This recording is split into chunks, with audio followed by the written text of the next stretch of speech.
Hello student, this is Sandeep. Welcome to our channel aptitude studies. आज हम करने वाले हैं class 9 subject math chapter 12 statistics exercise 12.1 का क्वेश्चन नंबर 9। इससे पहले इस एक्सरसाइज के जितने भी क्वेश्चन हैं उनको हमने 2 वीडियो में एक्सप्लेन कर दिया है। जिसने अभी तक वो वीडियोस चेकआउट नहीं की वो जाके चेकआउट कर सकता है, लिंक आपको मिल जाएगा डिस्क्रिप्शन में। तो चलिए शुरू करते हैं क्वेश्चन नंबर 9। तो क्वेश्चन नंबर 9 देखिए। क्वेश्चन नंबर 9 में क्या कहा गया है?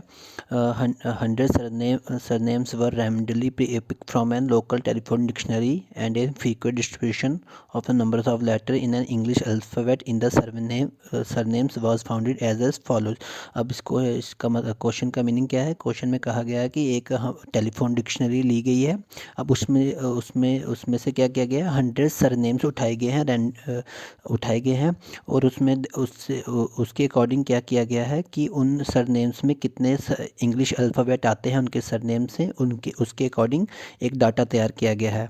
ठीक है, तो ये डाटा वो आपको दिया गया है। नंबर ऑफ़ लेटर्स की 1 से लेके 4 कितने लेटर्स आ रहे हैं, कितने सरनेम्स में आ रहे हैं, 6 नेम्स में आ रहे हैं। उसी तरीके से सब डाटा दिया गया है।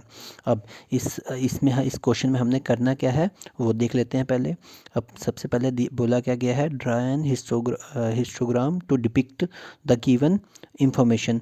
कहा गया है कि इस जो भी आपको इंफॉर्मेशन दी गई है उससे आप क्या बनाइए? हिस्टोग्राम बनाइए।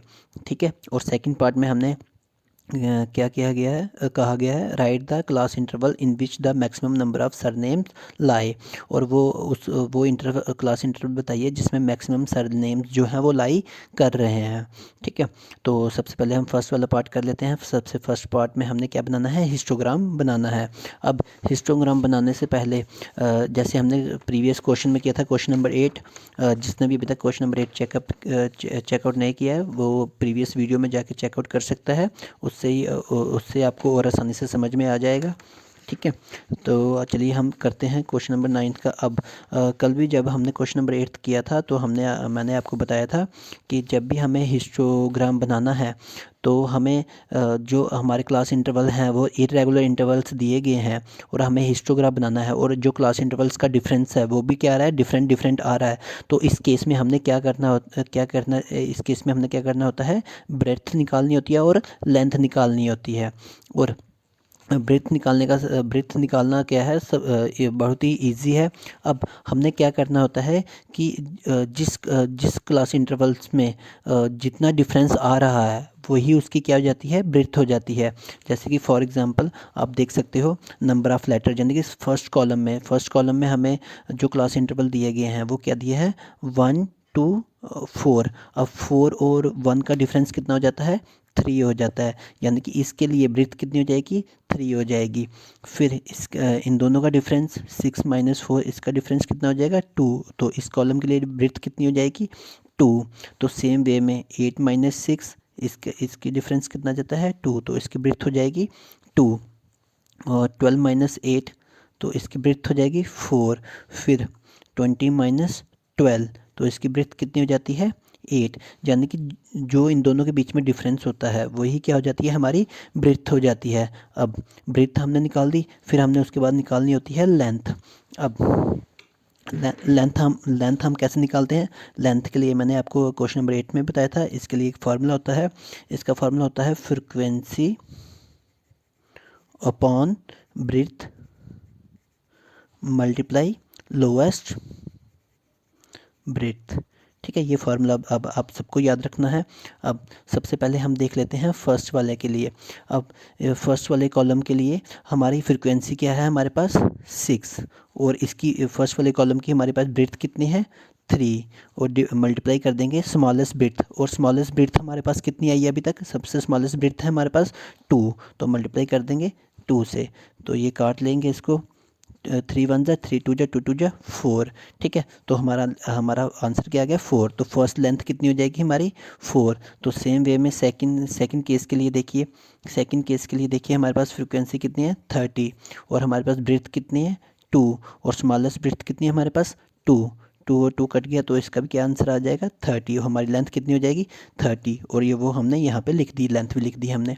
फिर नेक्स्ट केस के लिए देख लो, नेक्स्ट केस के लिए देख लो, हमारी फ्रिक्वेंसी क्या है 44, और 44 की हमारे पास ब्रेथ कितनी है 2, और स्मॉलेस्ट ब्रेथ कितनी है हमारे पास, वो भी 2 है। तो 2 और 2 कैंसिल आउट हो जाएंगे, तो पीछे रह जाएगा 44। तो 44 हमारी क्या हो जाएगी, लेंथ हो जाएगी थर्ड वाले कॉलम के लिए, वो हमने यहाँ पे लिख ली है।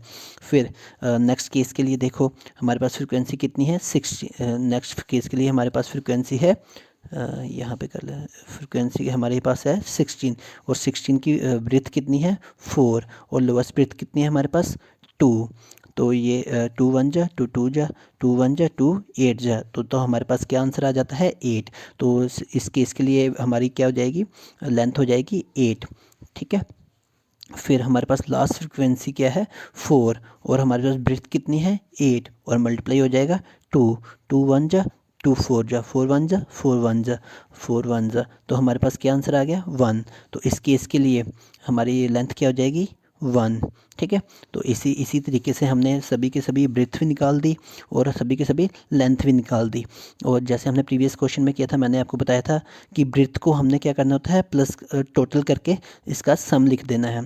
तो जब हम इसका सम करेंगे तो कितना आ जाएगा 19, इसका सम आ गया। और अब हम लेंथ और ब्रेथ का यूज़ करके ही क्या बनाते हैं, हिस्टोग्राम बनाते हैं। तो चलिए नेक्स्ट पेज पे मूव करते हैं, जहाँ और वहाँ पे हम इसका क्या बनाएंगे, हिस्टोग्राम बनाएंगे। ठीक है। अब ये हमारे पास आ गई एक्स एक्सिस, और ये हमारे पास आ गई वाई एक्सिस। ठीक है। अब एक्स एक्सिस में हमने क्या रिप्रेजेंट कर दिया, ब्रेथ। ब्रेथ में हमने क्या रिप्रेजेंट किया है, नंबर ऑफ़ लेटर्स की, किसके किसके सर नेम्स में कितने लेटर्स आ रहे हैं। ठीक है। और हमने वाई एक्सिस में क्या रिप्रेजेंट कर दिया, हमारी लेंथ रिप्रेजेंट कर दी है, लेंथ रिप्रेजेंट कर दी है कि कितने सर नेम्स आ रहे हैं। ठीक है। तो चलिए हम अपना ग्राफ बना लेते हैं। अब हमारे पास लेंथ भी हमारे पास है, हमारे पास ब्रेथ भी हमारे पास है, तो हम इसका ग्राफ इजीली बना सकते हैं। अब देखिए, सबसे नीचे हमने एक्स एक्सिस में मैंने अभी अभी आपको बताया हमने क्या रिप्रेजेंट किया है, ब्रेथ रिप्रेजेंट की है। और ब्रेथ का जब हमने टोटल किया था, सम किया था, तो हमारे पास टोटल ब्रेथ कितनी आई थी 19। और जितने भी हमारे पास आए, तो हमने क्या करना होता है, एक या दो से ज़्यादा एक्स्ट्रा मार्किंग कर लेनी होती है। ठीक है। और फिर मैंने ब्रेथ लेंथ में हमने क्या लिया है, नंबर ऑफ़ सरनेम्स।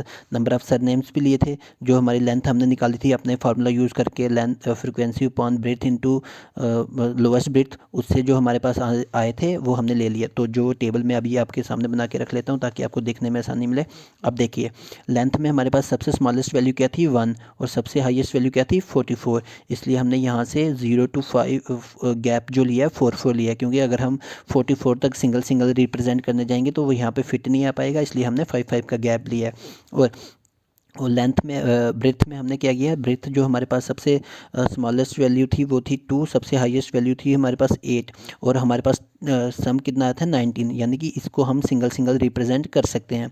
तो ये हमने 0 से शुरू करते बाकी सब सिंगल रिप्रेजेंटेशन यहाँ पे ले ली है, और ये यहाँ पे 19 आया। अब 20th की जगह मेरे पास कम थी, तो यहाँ पे मैंने 20th बाहर ले लिया। तो अगर आपके ग्राफ में फिट आ जाएगा तो ठीक है, नहीं तो आप भी थोड़ा सा इसको एक्सटेंड करके बाहर की तरफ ले सकते हैं। तो चलिए देखते हैं। अब देखिए, सबसे फर्स्ट ब्रेथ कितनी है हमारे पास 3। अब 3 ब्रेथ को हमने रिप्रेजेंट करना है लेंथ कितने पे 4 पे। ठीक है। अब ये देखिए, अब सबसे ब्रेथ, इसका मतलब क्या है ब्रेथ का, कि हमने जो गैप लिया है वो कितना होना चाहिए, 3 यूनिट हमारे पास होना चाहिए, क्योंकि ब्रेथ कितने यूनिट है हमारे पास 3 यूनिट। अब ये देखिए 1 से लेके 2 तक कितने यूनिट हो गए 1 से लेके 2 तक 3, और 2 यूनिट हो गए, और 3 से लेके 4 तक कितने यूनिट हो गए हमारे पास 3 यूनिट हो गए। तो इसका मतलब क्या हो गया कि हमारे पास जो ब्रेथ है ये हमारे पास कितने यूनिट हो गई है, 3 यूनिट हो गई है। अब 4 तो हमारे पास था नहीं, बट हमारे पास क्या था 5, और हमने क्या किया है, अब 0 से 5 तक क्या है, 0 से 5 तक ये छोटे छोटे जो कॉलम है बीच में ये 10 है। तो अगर हम यहाँ पे 2 कॉलम को छोड़ दें तो ये क्या रिप्रेजेंट करेगा, 4 रिप्रेजेंट करेगा। इसलिए हमने 1 से लेके 4 तक कहाँ तक रिप्रेजेंट कर दिया, 5 से बिल्कुल थोड़ा सा नीचे रिप्रेजेंट तक कर दिया, ताकि ये 4 को रिप्रेजेंट करे, और हमने इस पर लिख भी दिया है। ठीक है। अब इसी तरीके से नेक्स्ट देखिए, नेक्स्ट हमारे पास ब्रेथ होनी चाहिए 2। ठीक है, ब्रेथ होनी चाहिए 2, और उसकी लेंथ कितनी होनी चाहिए 30। ठीक है। अब सबसे पहले हम देख लेते हैं, हमारे पास ब्रेथ्स चाहिए, क्योंकि हम एक्स एक्सिस पे रिप्रेजेंट किए ब्रेथ हमें चाहिए 2 यूनिट, यानी कि 2 यूनिट चाहिए। तो 4 से 5 1 यूनिट, 5 से 6 2 यूनिट, 2 यूनिट हो गई। और हमने इसको कहाँ तक लेके जाना है, 30 तक लेके जाना है। और 30 हमारे पास एग्जैक्ट वैल्यू है। और 4 को हमने 30 तक किया, 6 को 30 तक किया, वहाँ पे ज्वाइन कर दी। देखो 30 के सामने आ गई, ये हमारा बन गई। इस वाले के लिए हमारी ये बार आ गई।